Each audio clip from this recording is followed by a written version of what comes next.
Hi, everyone. I can tell you you're in for a real treat today. I have three superstar panelists on my panel today. My name is Shobha Vishwanath. I've been a serial entrepreneur in the Bay Area for a few decades now, become an active angel investor in the last 5 or 6 years. And my panelists going this way, Joe Gerber, Managing Director of Idea Collab Ventures, Pritish Servawan, Managing Partner of Servant Ventures, and Monette Stevens, Managing Partner of SF Growth Lab. So please, I'll give each of you a minute or two to introduce yourselves. If you want to start, Monette.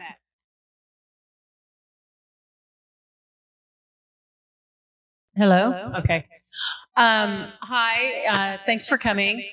I have a background in technology and banking. So I started my career as a software engineer. I had 2 IPOs pretty early in my career. Both of those companies were acquired. I then helped start 2 more companies and ran one of those. And they were both acquired. And then I did M&A and co-founded a broker-dealer. So I've been involved with a lot of exits. And I'm really excited about where things are today with AI. I've been in the AI space for the last couple of decades as well. Pritish Nijavan, I co-founded Servant Ventures, an early stage enterprise technology venture fund. Prior to that, I was an accidental entrepreneur. While I was in business school, I wrote a business plan that became Akamai Technologies back in the late 90s. That was my first foray into entrepreneurship. As far as AI goes, kind of tired of the phrase, but we don't have a choice. But it is incredibly exciting. I think the sixth technological, inflection point I think that I've seen in my life, starting with the browser, Google, the internet itself, of course, the cloud, the mobile phone, and now AI. So I think the next 30 years promise to be more interesting than the last 30, which is saying something. Hey everyone, excuse me. Hey everyone, Joe Gerber here. I come from a product and design background. So started my career as a product manager in the early days of Web 2. Been at IDEO, which is a global design and innovation firm, for 15 years, but most of the last 10 have been focused first on a research lab that I started called the IDEO Collab. We were exploring emerging technologies by building prototypes with them. We focused on AI, blockchains, and IoTs starting in 2015. That turned into IDEO Collab Ventures in 2018. So we're a venture studio, venture fund focused on the earliest stages. Great. Well, Joe, I'll start with you. IDEO is synonymous around the world with the design and product. So can you start us off by talking about the future of AI from a product perspective? Sure. Well, the first thing that I would say is I'm no expert. I know enough to be dangerous from a technology perspective. But from a design perspective, one of the things that is exciting about AI is for any kind of product, you're trying to create magic moments.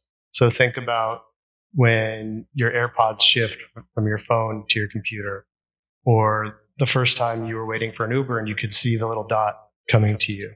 These are magic moments that make products sticky and special. And AI promises to provide all sorts of magic moments, whether that's translation, synthesis, etc. And we can talk about the properties of AI. That from a product perspective, I always try to think about what are the tools in the toolbox that allow us to create new economic value through product.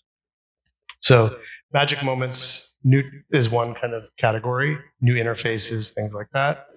And then the second thing that we're focused on is new tools for creation. So not only can you have new experiences, but you have new ways to build and new things to build. So we're excited about kind of both of those.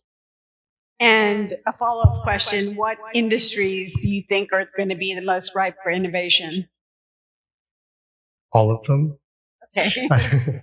Honestly, like one of our technology lead on our team talks about AI as it's just another form of compute, and it's going to be embedded into everything. So literally every industry, I think, is going to be ultimately impacted. There's probably an interesting discussion to have with this group about where impact will first be felt. So the obvious ones are we're making the marginal cost of creating media zero. And so if you're an SEO copywriter, sorry, your job. Hello, I'm back. I think creating content is something, and media is going to be affected. I think machine vision obviously has lots of impacts in terms of automotive, but also probably in healthcare. So I think it's interesting to think about what is the sequencing of things, but ultimately everything's going to be affected by this. Okay, now Pratish. Servant Ventures is on its fourth fund with an incredible track record of backing great founders in B2B SaaS. You've had numerous exits. With the emergence of AI, how are you evaluating your investment opportunities? Well, I think I think it's more it's the emergence of generative AI. I think AI has been around for a long time. Any software that doesn't get better with more data, we should not be investing in it. So the question is, what changed after November 30th, 2022? And I think companies that were born after 2020, after that point, are very different from the companies that are born before.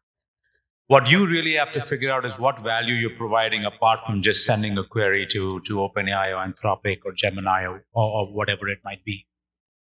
And I think it's made it a little bit more challenging because I think everything, much like Joe, that everything will change.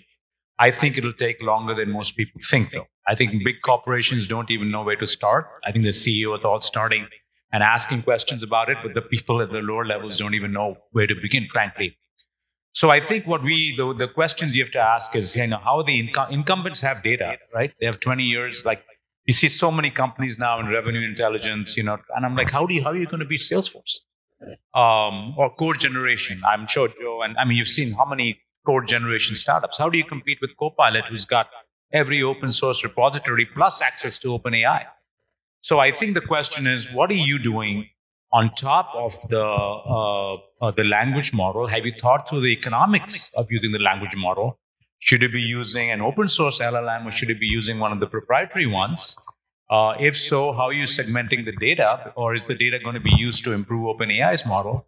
So I think there's lots of questions that have popped up, more questions than answers yet, in my mind. So we have been quite careful because the infrastructure layer is not available to us small funds. If you don't have billions of dollars, you can't invest there. So we are in the app layer, in the middleware layer, and there's lots of questions still to be answered, and the investing lanes in our mind are still being defined.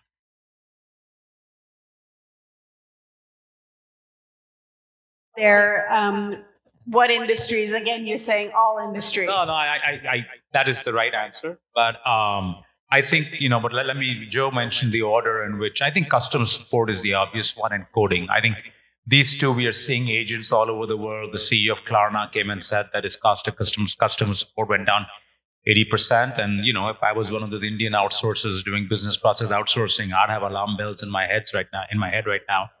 I think any coder is using Copilot. And if you're not a very good coder, I think healthcare will change. I think the role of legal and paralegal will change. I think education will completely change over time. But again, this is not going to happen in 2024 or 2025. It'll happen over time. But I think it's a CEO of Workday who said, if your company is not using AI effectively within 4 or 5 years, you will cease to exist. And I tend to agree with that. Now, Manette, you were obviously part of multiple startups in AI before they became mainstream. Now you're advising AI startups. In which ways do you think AI is being used to improve business models? Yeah, so I think I agree with a lot that's already been said on the panels. But what I'm seeing is that AI is being used in pretty much every function across the board. So when you look at teams and you're looking at coding, when you're looking at marketing and sales, you're looking at business development, pretty much every aspect of a company's go-to-market is now being, or should be, or will be impacted by it.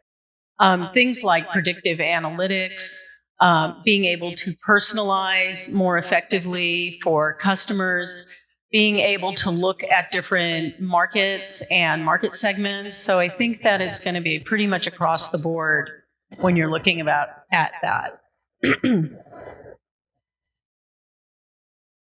The business landscape. It's, I think it's going to help the business landscape dramatically. People who are afraid of AI, I think, should kind of try to reset their mindset. As we've gone through any major technological shift over the past, each time we've had to take that step. And right now, things are happening at such a rapid rate that I think it is going to take time. I don't think it's going to happen tomorrow, that different processes are going to be embedded into workflows. But being afraid of it or saying that it's going to replace your workforce is also, the wrong way to go about it. So I think it's embracing, it's looking how the tools can actually help your workflow, and then figuring out how to take that to the next step. Okay, now I'll suggest a question for any of you to answer. What do you think incumbent companies can do to adapt to the inevitable changes that are coming? Incumbent companies in technology or in general? Maybe start with technology and then go general. Look, you to Monette's point, you can't hide from this one. This thing is coming; it's coming fast, and you've got to embrace it. So there's a severe lack of talent in this area, which is why I think the Bay Area is so superbly positioned. Anywhere else I travel in the world, people are not talking about generative AI like the way they are here. And even if they had, I don't even know where they'd start. So I think companies have to embrace it. They have to, start getting. Accenture said they had $600 million worth of AI business in 2023, even allowing funny numbers and so on. That's pretty big, right? So I think they're going up to consulting companies. They're asking experts about what to do. But you have to. The story of the Magnificent Seven in the stock market has now become the Magnificent Five, I think. So the value seems to be going to very, very few companies in technology.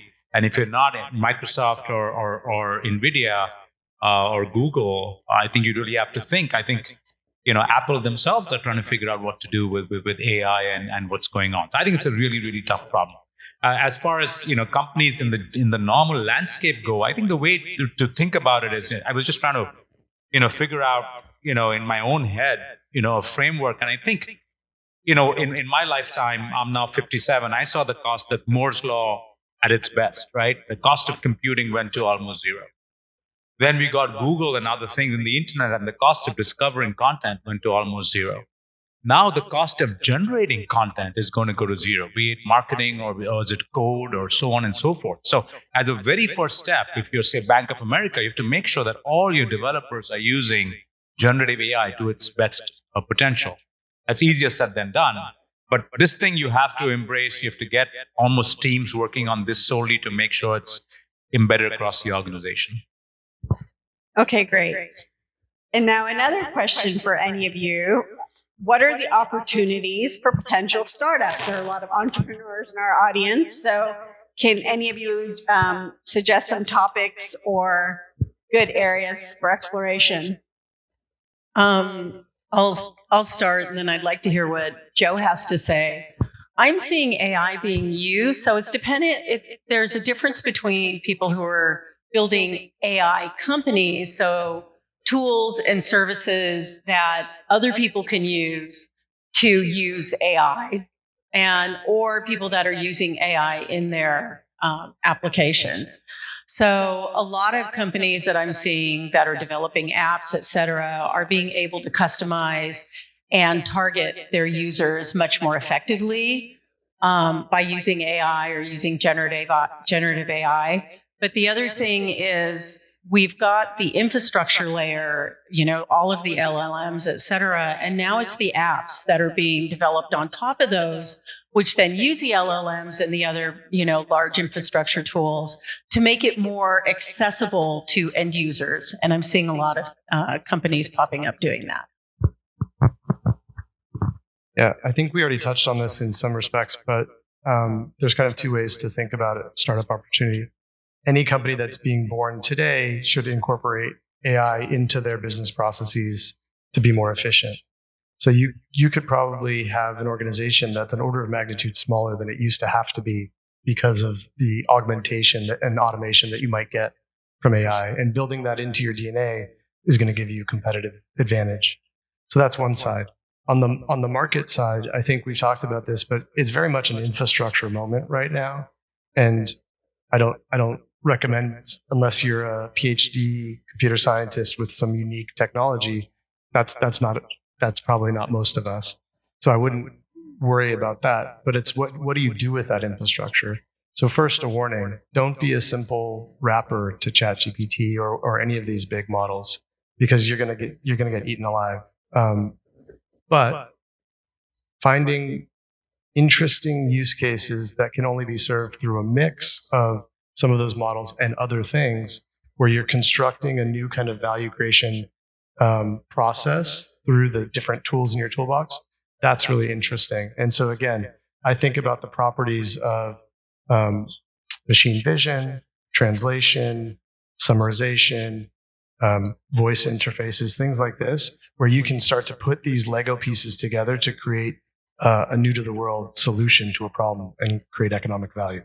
And I think that's possible. And we've talked about the industries. That's possible in any industry: education, medical field, et cetera, et cetera. You can expand on that a little bit. How are you seeing AI being used to create end user products? And where do you see the value being created? And how is it being monetized? So as we've said, I think it's very early. It's a lot of experimentation right now. So you've got everything from kind of like toys, literally like we've seen cameras that take pictures of things and then turn them into poetry using these models. And to me, that's more art than business at this point. But it's starting to experiment with that kind of translation feature. How do we go from imagery to text? How do we go from text to imagery? How do we go from English to a different language? How do we go from code to English and vice versa, et cetera? So these properties, I think, are interesting, but we're experimenting with how to create value with them. I think easy user experiences is somewhere to think about. So ultimately, can you take friction out of an onboarding process through an AI-aided chat or voice conversation? These sorts of things are opportunities. We're seeing lots of interest around how do you know what's true? So how do you verify the content of a model? How do you stamp content that's been created to show that's been either created by a model or not by a model? I think that's interesting. And then the area that I'm personally most interested in is in a world awash with content, like we were talking about, the marginal cost for content is zero. How do you curate and discover high quality things? And I think there's going to be tons of value created around that. Okay, great. Now, Pritesh, back from an investor standpoint, what are the biggest risks and challenges that AI companies face in bringing their products to market? Well, right now, you have to be sure that the market is ready for what you have. So I think what we are looking for, I can give you a couple of examples of the companies we've recently invested in, so maybe you'll get a better flavor. The use cases that exist. So we've just done a company called Conveyor that uses generative AI for product security questionnaires, right? So much like any due diligence questionnaire, when you're selling a software product, you have to fill out a product security questionnaire. You have all the data. Why can't that be just done automatically? So that's one we did. That's applicable to any software product. The other one we've done is a company called PeerLogic, which is using generative AI and other techniques to automate the entire front office at dental offices and veterinary offices and so on and so forth. And this was a unique team that had not only AI experience, but also they came from Vonage, so they had a lot of telecom experience. which is what you need to do that. So I think these are all use cases. In the latter case, it's because it's hard to find people now in the front office. Anybody who's been to a dentist recently probably experienced that. It's really difficult today. So, these are all proven use cases. And then, you have to use AI in your existing company. So we have a company, as Joe mentioned exactly what he says, a company called Catch and Release that was actually being used to find and curate user-generated content. So Shutterstock, etc., is stock images. Catch and Release is if you have an Instagram photograph and Nike wants it, they can go to you and say, can I license it from you? So generative AI could be very risky to their business model. So we are actually using that platform now to make sure it's whatever content is out there is licensable, right? So for example, if I say I want, my company logo with Van Gogh colors, Starry, Starry Night, and I get this beautiful logo with Van Gogh colors, should the estate of Van Gogh get some money from that or not, right? These are serious questions that have to be answered on the licensing front. So I think you have to find not only new startups that are using AI effectively, but make sure your existing startups are also using it.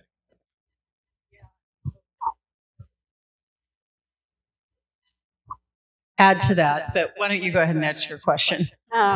I was just going to ask you what you think government or industries can do to prevent some of the regulatory gaps or delays. Yeah, so I was going to actually start talking about that because I do think that the regulatory side and policies around AI are going to have to be developed. And, it's a big issue.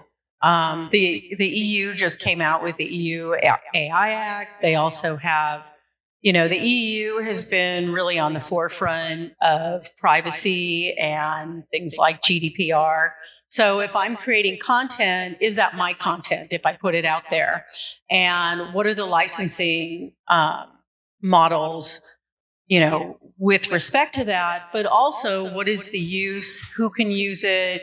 And then how are things then also being, utilized for kids? So if you're doing something which is a learning platform, and it has generative content, and you want to be able to make sure and manage that it's appropriate or it's not violating any other constraints.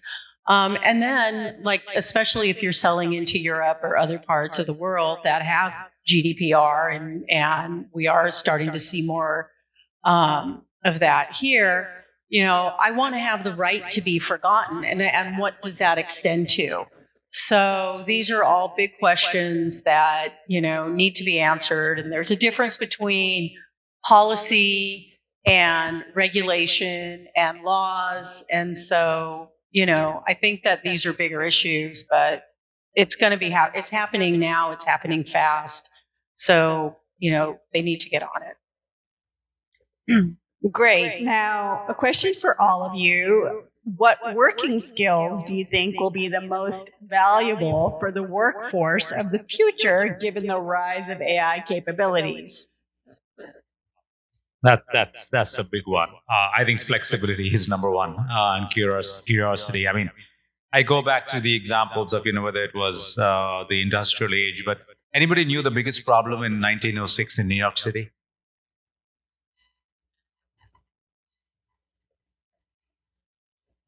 Horse manure. So the biggest problem in 1906 was horse manure. If you look at the newspapers in New York City, it's because everybody was traveling by horses, and the ones who were making a lot of money were stable owners. And what happened? The car came, right? So the problem went away, but what did the stable owners do? Right? The smart one probably became mechanics. The not so smart one probably didn't do that well. So I think you have to be flexible and learn. I think and this is a controversial statement because I'm Indian and every Indian parent wants their child to do computer science. If you're just a basic computer scientist, you're going to be a commodity, right? Copilot is going to do a lot of the job. If it's already doing it, it's going to do a lot more. So how are you going to learn about data models? How are you going to learn about algorithms? How are you going to learn about the basics of data science apart from just computer science? I think those are the key skills that are going to become really, really important over time. And to continue to learn and refine yourself, even at a later age, I have to, my last 1.5 years has just been spent learning about, generative AI. It's scary and it's exciting at the same time, and it's moving so fast, right? So I think you have to just be on the ball. I'll tell you what I tell my kids. Right now, every job is at risk. Your first job is to keep your job. And then you start thinking about other things. If you get into entrepreneurship, it's a great time. Make sure you have a solid team and a solid business model before you jump in. So yes, very exciting time, but scary as well. I have a quick add to that, which is, and this is obviously biased by where I come from, but I think creativity's never been more valuable than it's going to be in the next 10, 20 years. I would even venture to say that being an engineer has peaked in terms of its value to society. Not to say that engineers are not valuable, but I think they've been the most valuable profession in the last 20 years. I don't think that's going to be true in the next 20, 25 years.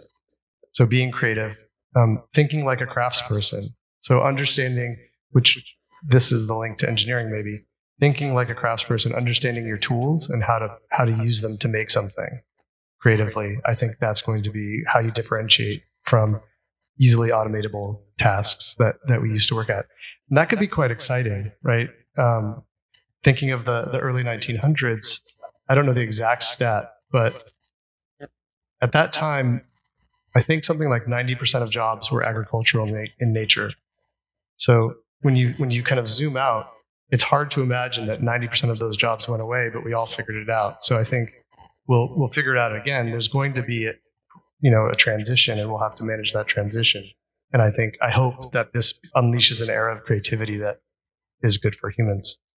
Yeah, to follow up on what Joe has to say, I don't remember the author, but there's a book about fast versus slow thinking. And whenever I've been architecting or working on some bigger problem, I thrash around a lot. I take time. I go swimming in the ocean. I do my things, and then all of a sudden everything becomes clear to me. But times where I've just tried to hammer through it, I end up maybe having a solution more quickly, but at the end, it's not the better solution. So I think the creativity is key moving forward. And that's where we're going to see the biggest, I think, growth for what we can do as humans. Processing, any kind of processing, computers can do it faster than us. And they have been for a long time. But it's only gotten exponentially more fast and efficient. So it's the kind of activities where you really need to think, you really need to be creative. You're coming up with new business models, new solutions, solving problems. I think that's where it's going to go. I don't want to, leave that thought that this is. I think in the end, AI is going to be a massive force of good. I think I would like to contrast to social media. I think social media was great in the short term. You knew where your friends are, you connected with old friends. I think in the medium to long term, social media would probably be detrimental to society. That's my opinion. I think AI is the other way around. I think in the short term, you're going to have fake news. You're going to have terrible content. You're going to have a lot of hallucination, a lot of jobs lost. But I think in the medium to long term, it'll be a huge force of good for the world. Okay, I have a fun little activity. I'm going to throw out the names of a few companies, and I want to hear any of you idea on whether you would buy, hold, or sell this company right now. So the first one is NVIDIA. Buy, hold, or sell? Right now, sell. I don't have the guts to sell, but I would sell. That's a tough one because NVIDIA has been able to morph themselves and acquire other technology. So I would probably hold or buy. I have a blanket statement, which is I would sell or hold anything you're about to say because we were talking about this before. We're at a local maximum for AI. I think we're peak hype for whatever this cycle is, and I think things are overvalued generally. Okay, so I'll go through it quickly. Microsoft and Google. Microsoft buy, Google hold. I would probably say hold on both. Sell them both. Sell. Okay, and how about some emerging companies? Anthropic. Buy. Is that a buy with any of them? Hold. Sell. Hold. Perplexity. Buy. I would say buy. Sell. But I'm not giving any. Wait, I'm not giving any investment advice. Okay. And just to be clear, I'm not actually making a judgment on any of these companies individually. It's just the moment that we're in. And lastly, OpenAI. I'd short it. At 80 billion, I'd short. Again, to Joe's point now, I think in the end, it may be above 80 billion. But for now, I see more, I don't see the valuation justified. I concur. Okay, how much time do we have? Time's up. Well, thank you very much, everyone. And I hope you enjoyed the panel. Thank you. Thank you to my you. panelists.